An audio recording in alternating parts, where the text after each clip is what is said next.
ಸ್ನೇಹಿತರೆ, ಇವತ್ತು ನಾವು ತಿಳಿದುಕೊಳ್ಳಲಿರುವ ವಿಚಾರ ಕಾವೇರಿ ನದಿಯ ಬಗ್ಗೆ. ಇದೇನಪ್ಪ ಅವರು ಕಾವೇರಿ ನದಿ ಬಗ್ಗೆ ನಮಗೆ ಹೇಳ್ತಾನೆಲ್ಲ ಅಂತ ಅಂದ್ಕೋಬೇಡಿ.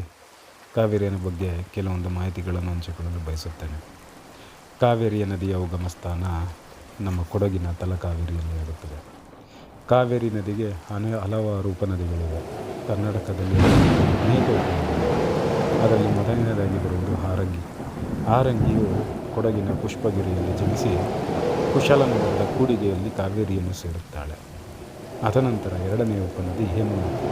ಹೇಮಾವತಿ ನದಿಯು ಚಿಕ್ಕಮಗಳೂರು ಜಿಲ್ಲೆಯಲ್ಲಿ ಜನಿಸಿ ಕೃಷ್ಣರಾಜಸಾಗರದ ಹತ್ತಿರ ಕಾವೇರಿ ನದಿಯನ್ನು ಸೇರುತ್ತದೆ.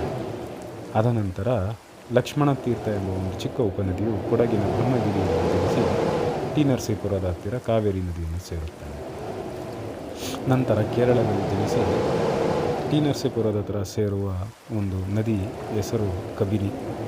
ನಮಗೆಲ್ಲ ಆಶ್ಚರ್ಯವಾಗುವುದು, ಕಬಿನಿ ತನ್ನ ಒಡಲಿನಲ್ಲಿ ಅನೇಕ ವನ್ಯಮೃಗಗಳನ್ನು ಅಡಗಿಸಿಕೊಳ್ಳುತ್ತಿರ್ತಾನೆ.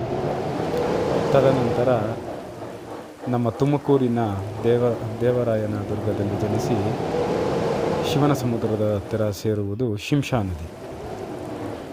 ಅದಕ್ಕೂ ಮಿಗಿಲಾಗಿ ನಮ್ಮ ಬೆಂಗಳೂರಿನಲ್ಲಿಯೇ ಹರಿದು ಮೇಕೆದಾಟಿನ ಬಳಿ ಕಾವೇರಿ ನದಿಯನ್ನು ಸೇರುವುದು ಅರ್ಕಾವತಿ.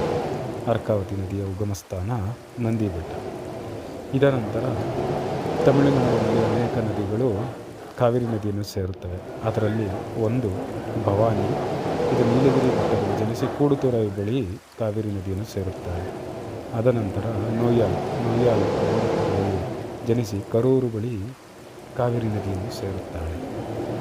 ಕೊನೆಯದಾಗಿ ಅಮರಾವತಿ ನದಿಯು ಕರೂರು ಬಳಿ ಕಾವೇರಿಯನ್ನು ಸೇರುತ್ತಾಳೆ.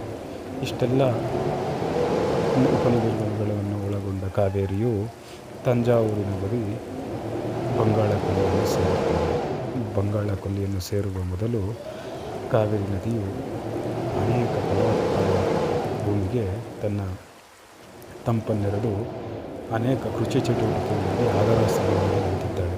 ಆದ ಕಾರಣ ಕಾವೇರಿ ನದಿಯು ನಮ್ಮ ಕರ್ನಾಟಕದ ಜನರಿಗೆ ಮಾತ್ರವಲ್ಲದೆ ತಮಿಳುನಾಡಿನ ಅನೇಕ ರೈತರಿಗೆ ಆಧಾರ ಸ್ತಂಭವಾಗಿದ್ದಾಳೆ.